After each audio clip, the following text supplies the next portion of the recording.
મિત્રો, તમે ક્યારેય એવો રિપોર્ટ જોયો છે જ્યાં ડૉક્ટર કહે તમારું કોલેસ્ટ્રોલ વધેલું છે અને તમે અંદરથી શોક થઈ જાઓ? કારણ કે તમે વિચારો, હું તો બહારનું ખાતો નથી, હું તો તેલ ઓછું વાપરું છું, કે પછી આ ક્યાંથી આવ્યું? સાચી વાત કહું, કોલેસ્ટ્રોલ ફક્ત ખાવાથી નથી આવતું. આપણી લાઇફસ્ટાઇલ, સ્ટ્રેસ અને ડેઇલી હેબિટ્સ સૌથી મોટું કારણ છે કોલેસ્ટ્રોલ આવવા પાછળ. મિત્રો, સૌથી ખતરનાક વાત શું છે ખબર છે? એ સાયલેન્ટ કિલર છે. કોઈ વોર્નિંગ વગર હાર્ટ એટેક આપી શકે છે. મિત્રો, આજના વિડીયોમાં હું તમને સિમ્પલ ભાષામાં સમજાવીશ કે કોલેસ્ટેરોલ શું છે, ગુડ વર્સિસ બેડ કોલેસ્ટેરોલ, કઈ ભૂલો આપણે રોજ કરીએ છીએ અને કેવી રીતે નેચરલી કોલેસ્ટેરોલને કંટ્રોલ કરી શકાય. તો મિત્રો, વિડીયો જરા પણ સ્કીપ ન કરશો, કારણ કે અંતમાં હું તમને એક સિમ્પલ ડેઇલી રૂટીન આપીશ, જે ફોલો કરશો તો તમારું રિઝલ્ટ ગેરંટીડ તમને મળશે. તો નમસ્કાર મિત્રો, સ્વાગત છે તમારું આપણી આ ચેનલ ડેઇલી લાઈફ યુઝિસ રસોડું મારું દવાખાનુંમાં, જેમાં આપણે આયુર્વેદિક આધારિત ડેઇલી હેલ્થ રિલેટેડ વિડીયો મૂકતા હોઈએ છીએ. તો મિત્રો, આગળ વધીએ આજના આપણા વિડીયોમાં. સૌપ્રથમ જાણીએ કોલેસ્ટેરોલ શું છે.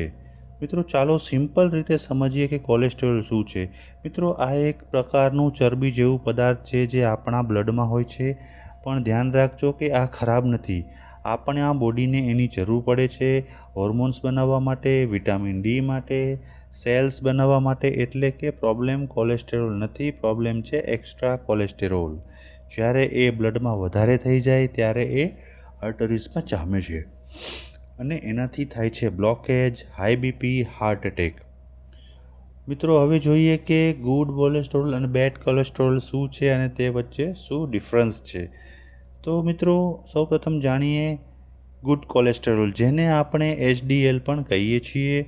આ એક હીરો છે જે બોડીમાંથી ખરાબ કોલેસ્ટ્રોલને દૂર કરે છે અને આર્ટરીઝને સાફ કરે છે. એટલે કે HDL વધારે હોય તો સારું.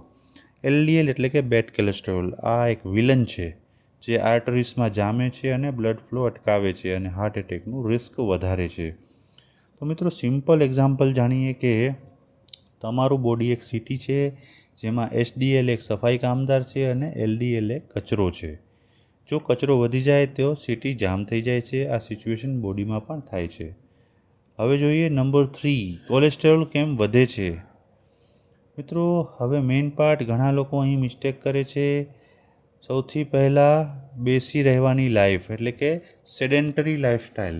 મિત્રો, ઓફિસ, મોબાઈલ કે ટીવી સામે બેસીને ઝીરો મૂવમેન્ટથી જો તમારી લાઈફસ્ટાઈલ હશે તો બોડી એક્ટિવ નહીં હોય અને ફેટ બર્ન નહીં થાય. નંબર 2, સ્ટ્રેસ અને ટેન્શન, ઓવરથિંકિંગ કે ચિંતા. આ સ્ટ્રેસ હોર્મોન્સ બોડીને ડિસ્ટર્બ કરે છે અને કોલેસ્ટ્રોલ વધારે છે. નંબર 3, ખોટું ખાવું. Fried food, bakery, pizza, burger, trans fat સૌથી ડેન્જરસ છે. આ બધા કારણોને લીધે કોલેસ્ટ્રોલ વધે છે. Number 4, sugar. મિત્રો, ઘણા લોકોને ખબર નથી કે શુગર એ એક હિડન એનિમી છે. એક્સેસ શુગર ફેટમાં કન્વર્ટ થાય છે અને પરિણામે કોલેસ્ટ્રોલ પણ વધે છે. નંબર 5, ઊંઘની ખોટ. મિત્રો, late night mobile, Netflix, reel scrolling વગેરે કરવાથી હાર્મોન્સ ડિસ્ટર્બ થાય છે અને પરિણામે કોલેસ્ટ્રોલ વધે છે. નંબર 6, સ્મોકિંગ કે આલ્કોહોલ. મિત્રો, આલ્કોહોલ અને સ્મોકિંગની સીધી અસર હાર્ટ પર થાય છે અને તેની આર્ટરીઝને ડેમેજ કરે છે. નંબર 4, સિમ્ટોમ્સ. મિત્રો, સૌથી ડેન્જરસ વાત, શરૂઆતમાં કોઈ સિમ્ટોમ નથી, પણ આ સાઇન્સ ઇગ્નોર ન કરશો. ચેસ્ટ પેઇન, શ્વાસ લેવામાં તકલીફ, ઝડપથી થાકી જવું, પેટની આસપાસ ચરબી થવી, આ બધા ફર્સ્ટ સિમ્ટોમ છે હાર્ટ એટેકના. તો મિત્રો, આ બધા સિમ્ટોમ્સને ખાસ કરીને અવગણવા નહીં અને ડૉક્ટરની સલાહ ચોક્કસપણે લઈ લેવી. નંબર 5, શું ખાવું. મિત્રો, હવે આપણે કોલેસ્ટ્રોલ ઘટાડવા તરફના પ્રયત્નોને સમજીએ. તો સૌપ્રથમ ફાઇબર ફૂડ, ઓટ્સ, દાળ, લીલા શાકભાજી વગેરે કોલેસ્ટ્રોલ ઘટાડે છે. ફ્રૂટ્સ, એપલ, પપાયા, ગુઆવા વગેરે ફ્રૂટ્સ આપણને કોલેસ્ટ્રોલ ઘટાડે છે. નટ્સ, આલમોન્ડ, વોલનટ એટલે કે અખરોટ અને બદામ વગેરે જેવા નટ્સ છે તે લિમિટેડ ક્વોન્ટિટીમાં ખાવાથી કોલેસ્ટ્રોલને ઘટાડે છે. ગાર્લિક એટલે કે લસણ, તે એક નેચરલ મેડિસિન છે જે કોઈપણ કોલેસ્ટ્રોલને કંટ્રોલ કરવા માટે મદદરૂપ છે. હવે મિત્રો, જાણીએ કે કોલેસ્ટ્રોલ ઘટાડવા માટે શું અવોઇડ કરવું જોઈએ અથવા તો શું ન ખાવું જોઈએ? તો મિત્રો, fried items, bakery items, junk food અને કોલ્ડ ડ્રિંક્સ આ વસ્તુઓને ખાસ કરીને અવોઇડ કરવી જોઈએ. Number 6, lifestyle changes. મિત્રો, રોજ 30 મિનિટ વોક કરવાથી, યોગા કરવાથી, પ્રાણાયામ કરવાથી, 7થી 8 કલાકની પૂરતી ઊંઘ લેવાથી, સ્ક્રીન ટાઈમ ઓછો કરવાથી અને સ્ટ્રેસ કંટ્રોલ કરવાથી તમારું કોલેસ્ટ્રોલ આપોઆપ કંટ્રોલમાં રહેશે. Number 7, home remedies. તો મિત્રો, ગરમ પાણી અને લીંબુ લેવાનું, બરાબર, તેને રોજ સવારે ખાલી પેટે ખાવાથી તમારું કોલેસ્ટ્રોલ ઘટે છે. આ ઉપરાંત ખાલી પેટ એટલે કે નૈણા કોઠે લસણ ખાવાથી પણ કોલેસ્ટ્રોલ ઘટે છે. રાત્રે મેથીના દાણાને પલાળી અને સવારે દાણા અને પાણી પી જવાથી તમારું કોલેસ્ટ્રોલ ઘટે છે. અને આ ઉપરાંત ગ્રીન ટી પીવાથી પણ તમારું કોલેસ્ટ્રોલ ઘટે છે. હવે વાત કરીએ નંબર 8, ડેઇલી રૂટીનની. મિત્રો, મોર્નિંગમાં સવારે ગરમ પાણી પીવાથી, વોક કરવાથી, હેલ્ધી બ્રેકફાસ્ટ લેવાથી, તમારે એક્ટિવિટી કરવાથી, જંક ફૂડ અવોઇડ કરવાથી અને ટાઈમ પર ઊંઘી જવાથી કોલેસ્ટ્રોલ ઘટે છે અને કંટ્રોલમાં રહે છે. તો મિત્રો, કોલેસ્ટેરોલ કંટ્રોલ કરવું મુશ્કેલ નથી, કન્સિસ્ટન્સી જરૂરી છે. જો તમે આજથી ચેન્જ લાવશો તો રિપોર્ટમાં ચોક્કસપણે તમને ડિફરન્સ દેખાશે.